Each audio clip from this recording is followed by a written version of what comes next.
My entitled neighbor ruined my $80,000 custom car and told me to sue him. I smiled, sent a mysterious text to a city inspector, and watched as he lost everything.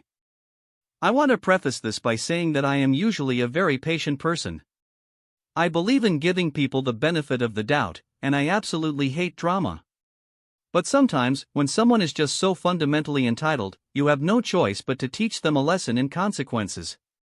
And that's exactly what happened with my former neighbor, Gary. My wife and I moved into our new home about 3 years ago. It's a great neighborhood, quiet, lots of trees, good schools.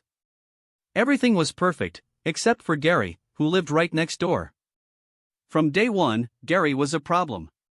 He had this loud, obnoxious personality, but he presented it as confidence. He was the kind of guy who drove a lifted truck with oversized tires and referred to himself as a self-made success at every single barbecue. I work in municipal engineering and zoning. I'm not some fancy high-powered lawyer, but I know how the city works, and more importantly, I know the labyrinthine complexity of every single ordinance, regulation, and permitting process in our town.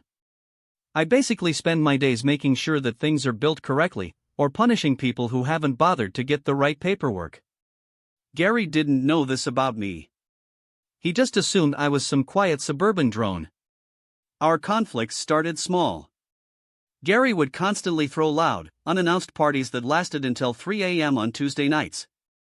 When I asked him to turn the music down, he'd stare at me with this blank, annoyed expression, like I was interrupting his genius. "Dude, it's summer, chill out," was his favorite response. He'd also regularly trim his trees by basically chopping them and dropping the dead wood directly onto my side of the fence, requiring me to clean up his mess. I'd mention it politely, and he'd say, just grab a beer and relax, man. It's just branches. The biggest and most annoying constant issue was his driveway. Our properties were separated by a shared concrete driveway leading to our respective garages. Gary, however, treated the entire shared space and about 2 feet of my actual lawn like his personal parking lot for his various oversized toys, a boat, a camper, and that ridiculous lifted truck. I had put up a small, temporary barrier marking the property line, but he'd run over it constantly, claiming, "It's all pavement, Mike. Don't be so precious." This led to my biggest concern, my car. I'm a car guy. It's my one real expensive hobby.